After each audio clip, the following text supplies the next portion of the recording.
This is how to make your writing irresistible. What can you do to lose your readers right at the beginning? When we read something, we don't pay much attention to long sentences and paragraphs until they interfere with our reading. That's the point at which you're in danger of losing your audience. Break up the text. I would recommend 4 to 5 sentences per paragraph. Equally important is the length of these sentences. Do you notice that when a sentence goes on, you begin to lose its flow and drift? You don't want that to happen when somebody reads your writing. Generally, the average sentence is between 10 and 20 words long. Also consider the length of the words.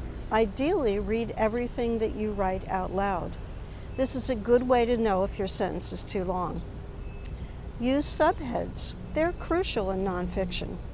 These break up the text and help the reader identify important subtopics.